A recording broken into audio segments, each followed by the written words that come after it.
I guess you guys were able to see Watchmen, and hopefully, oh, okay, all right. I can't really breathe in this thing. I don't know how they can do it in the in Watchmen, but I try to do a review in my mask. I can't do it. I need to breathe, and it takes away my circulation to my lungs. So since you're here, I'll bet you have seen episode 2, and those of you who haven't seen episode 2 of Watchmen, I'm going to let you guys know this video is going to contain spoilers, but you should know this already. So you technically check out episode 2 of Watchmen, go on your HBO app, or go on your DVR and just watch episode 2 of Watchmen and come back here, because there's a lot to talk about, and there's things I gotta talk about and discuss in this epic recap review. And there are 3 rules that a new pilot must follow to get me sold into the show. Rule number 1, give us a consistent tone. Let me know what kind of show you are from the get-go. The show did a really good job of conveying that message, especially around the political and how it's symbolic to our times. I do like its deep message and its woke message at that. Rule number 2, give us interesting characters. Make us invested into their story. I felt like episode 1 did a really good job of giving us some interesting characters that we could look forward to see in future episodes. And rule number 3, give me a reason to come back next week. At the end of episode 1, the main question is, who is that old man? And also in my recap video, I mentioned that I believe he has powers.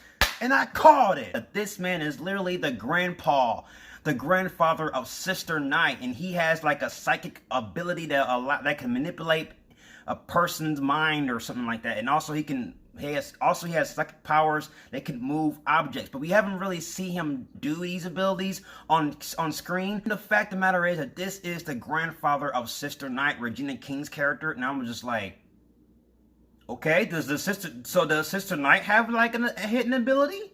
And I do like the dialogue from episode 2 when he said, I have high friends in high places. In the ending, we saw he has friends in high places. It was taking him somewhere. And I'm just this guy is so mysterious and so interesting. And also in this episode, Angela is being haunted by her past. She's starting to recollect some thoughts when there was a house invasion on Christmas Eve by the 7th Cavalry. And it was mentioned in episode 1 about how she was shot in the abdomen from a home invasion, and they had to take her out and move her organs, out and just to get to the bullet. I did like that scene. It had so much tension right then and there. I was just completely invested, and I think Nicole Kressel was the director for the first 2 episodes. I think she did a fantastic job of directing the action sequences. We saw Hooded Justice make an appearance. Those of you who don't know who Hooded Justice is, it was the first hooded vigilante to make an appearance in the early 1940s, and he was also the member of the Minutemen, a kind of a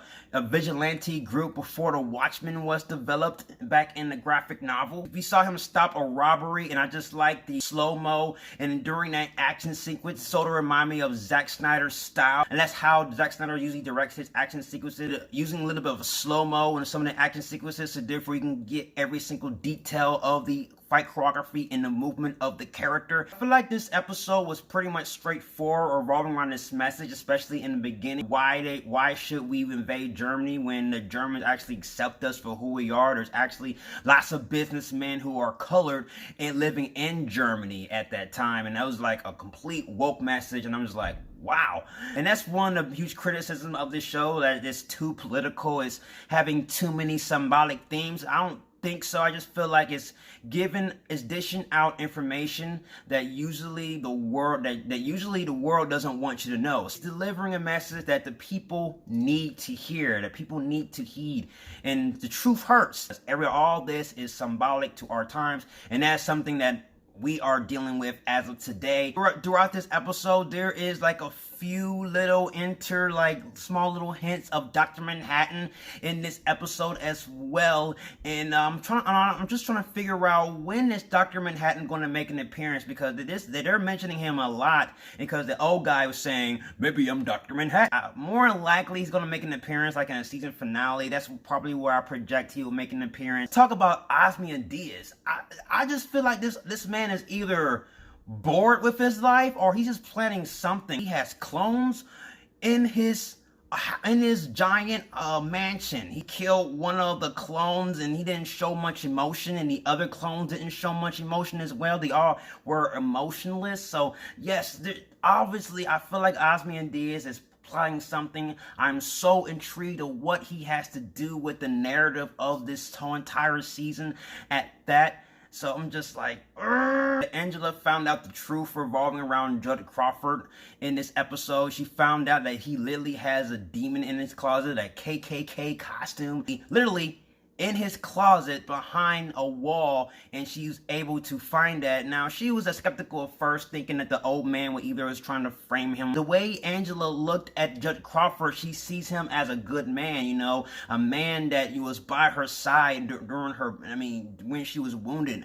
And then seeing that how he is actually probably the man who created the 7th Cavalry, and now she's kind of conflicted at that, and I'm just like, what? And after seeing all that, his death is more likely justified, but I don't think Angela is completely sold on the fact that Judge Crawford is actually a traitor or actually working on both sides.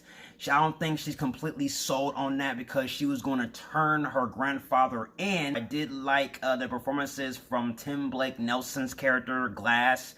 I like the fact he said, I'm crying underneath my mask while he was eating nuts. I think that scene was very, very strong. And also he was at his place with the mask on, eating dinner, and I felt like he was fully embodied himself as his persona of Glass. He is consumed by the mask. I really did like this episode. Not as good as the first episode, but I feel like this episode was a little bit more down to the point of what direction they're going to take going forward. And those 3 rules I mentioned earlier in the video, this episode did a fantastic job of conveying, of executing and going by those 3 rules that makes me invested into this series, and I'm sold thus far, and I'm really excited for episode 3. They showed a few previews of episode 3. I managed to see a little bit of it because I had to go, but I feel like that they introduced this new character, this cop. I don't remember the actress's name, but I feel like she's more likely Silk Spectre. I'm just speculating. I don't know if it's true or not, but she could be Silk Spectre. She's just the vibe of her character kind of feels like she's experienced, hardcore, hardened. That's my recap review on Watchmen episode 2. What are your thoughts of Watchmen episode 2? Did you like it or did you not like it? Comment below and let's talk about it, and I'll see you guys next episode. If you like everything you see and you agree, subscribe to my channel and join me in the Batman family. I'll have more Batman-tastic reviews in the way. You have been warned. Till then, ciao.